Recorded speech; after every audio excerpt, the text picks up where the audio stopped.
Right now, 9 of their 16 trails are open, and crews are working round the clock to guarantee that the conditions are as good as possible for Ski Sundown guests every day. We've probably been on about 20 runs so far since we've been here, so we're getting a good use of our ticket for sure. In its reimbursement request, the city offers both companies the chance to remove the remaining brick wall at their expense, leaving both companies the rest of the $38,400 bill. They were already sorting out the costs and figuring out who to seek reimbursement from. In the middle of a green hillside in Danbury sits a small plane, clearly out of place, but still intact. When he gets something that explosive in an intimate setting with the president, he's going to be very careful, and he wants to commit it to paper because he knows. And it is not stopping tourists. NBC Connecticut live in Lower Manhattan with their message to the world. The day after he took this Home Depot truck barreling down a bike path, killing 8. I have my mom calling me, there's a shooting, this guy, he has guns and he's in the car, he's running over people. It was back to class and as close as it can be back to normal. I don't think anyone is going to let this stop them from continuing their lives and moving ahead. The reality is we come down here, we go to school, but we never know when we come out what's going to be going on. But New York has been tested before and plans to prevail once again. She lost her son Dylan at the tragedy, but not her passion for what's become her life's work. The fact that anyone could believe that my son never lived or that my son never died or I'm a crisis actress is reprehensible and deplorable and completely unacceptable. Sandy Hook Promise also promises to keep alive the memory of the 26 lives lost in 2012. This rider is experienced and has ridden here before, but after hours of searching, they found this rider dead near a trail.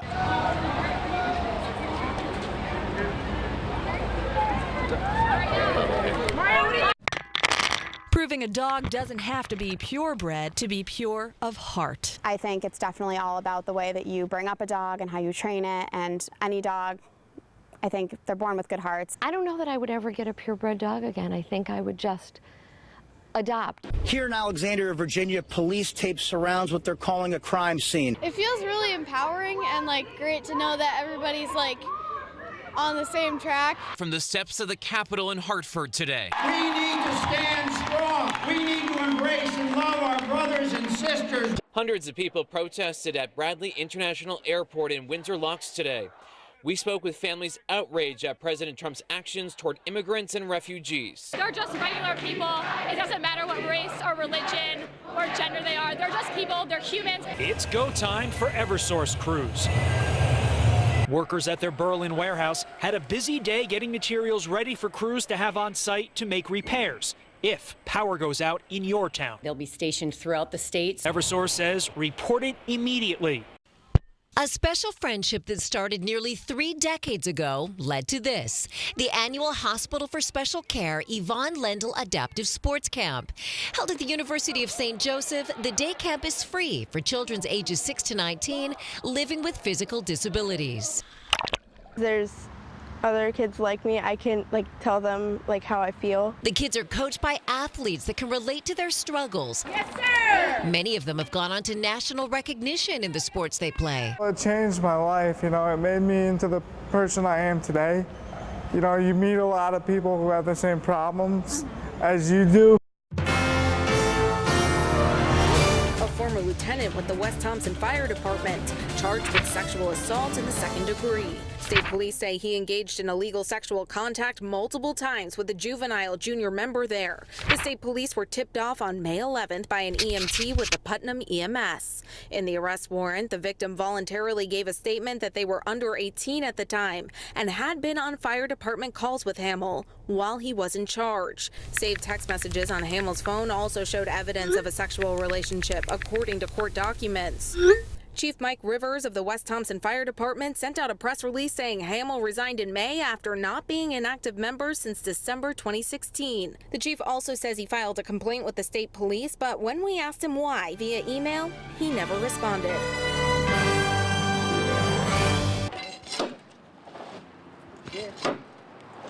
But for this crew in New Britain, they have no choice but to work through it. We had to do what we had to do. If it get real downpours, we would sit in the truck for 5-10 minutes. As for this group of contractors, All day it's been a race against time, not only because they can't work outside when there's rain, but also because this soon-to-be Starbucks in Newington plans to open in about a week. It's not safe to work out here on the up high and stuff like that, and on a ladder in the rain. It's not safe.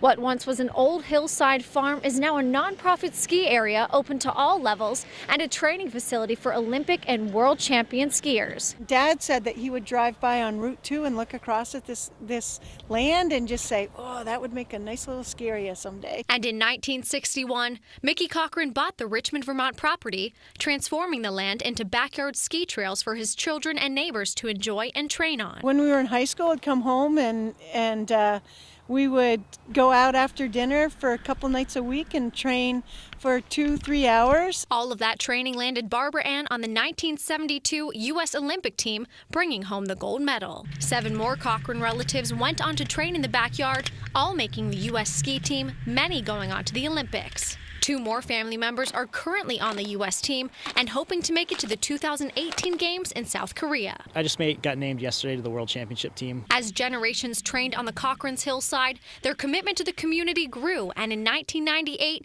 more than 35 years after it opened, the ski area was granted nonprofit 501c3 status, the first ever in the country. Now run by another family Olympian, Jim, Cochran's community commitment is stronger than ever. Running it, I just feel so indebted to the rest of my family for sure, but also to the random people that come and pitch in and donate money and flip burgers or shovel snow or make snow or whatever.